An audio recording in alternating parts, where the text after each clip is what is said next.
उमेदच्या माध्यमातून महिला सक्षमीकरणाचा जो विषय आदरणीय मोदीजींनी घेतलेला आहे आणि महिला किती सक्षम होऊ शकतात, महिलांच्या पाठीशी सरकार उभा असेल, महिलांच्या पाठीशी बँका उभ्या राहतील, महिलांच्या पाठीशी समाज उभा राहील, तर महिला स्वतःच्या पायावर उभा राहून स्वतःचा संसार उभा करू शकतात आणि संसार उभा करून अनेकांचे संसार चालवू शकतात.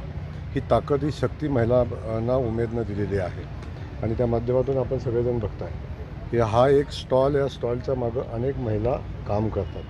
हा एक ब्रँड घेऊन इथं येतात, पण त्यासोबत अनेक महिलांनी याच्यामध्ये त्यांच्या हाताला काम मिळतं.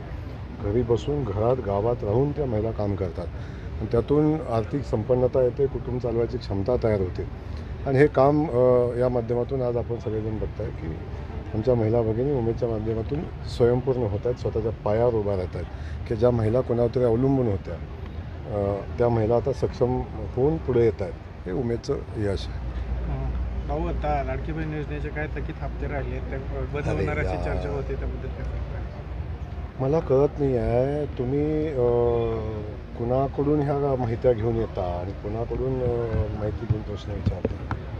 लाडकी बहीण योजना ही सरकारची योजना, आदरणीय देवेंद्र फडणवीस साहेबांची सरकारची योजना आहे. 5 वर्ष ही योजना बंद होणार नाही. लाडक्या बहिणीचा हप्ता एकच आता चालू महिन्याचा राहिलेला आहे.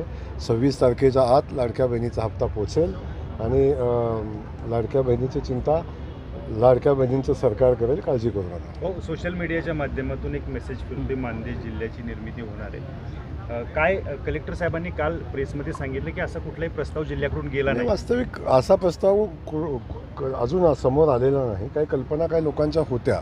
या संदर्भात काही लोक काम करतात, काही तर दुष्काळी पट्ट्यात काम करणारी जी लोकं आहेत. जो दुष्काळी पट्टा म्हणजे मानदेशी पट्टा, जो पूर्वीपासून आपण त्याची चर्चा करतो, खानापूर, आटपाडी, कवठेमंकाळपासून जो मान, खटावपासून फलटण असा जो दुष्काळी पट्टा येतो, त्या दुष्काळी पट्ट्याचा एक वेगळा जिल्हा व्हावा अशी अनेक दिवसापासूनची काही कल्पना काही लोकांच्या आहेत आणि त्या कल्पना प्रत्यक्षात अजून तरी तशा अनुषंगानं काही पुढं कारवाई झालेली नाही.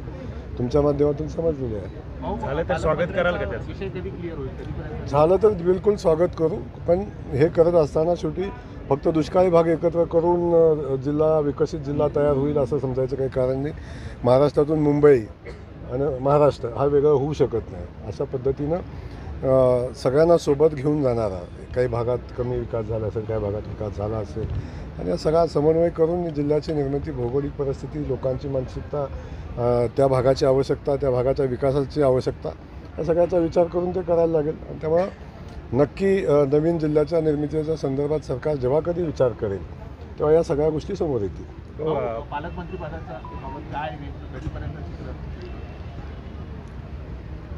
तुमची सगळी सूत्रं संपलेली आहेत. तुमच्या सत्रांचे अंदाज संपलेले आहेत. तेव्हा आमच्या मुख्यमंत्री महोदयांनी ठरवलेले आहे, ज्या दिवशी सूत्र माहिती त्याची बंद करतील त्या दिवशी पालकमंत्री पदाची नेमणूक होईल. 26 जानेवारीला होईल. बिलकुल होईल, काय अडचण येणार नाही. 26 जानेवारीला पालकमंत्रीच ध्वजारोहण करतील, अजिबात अडचण.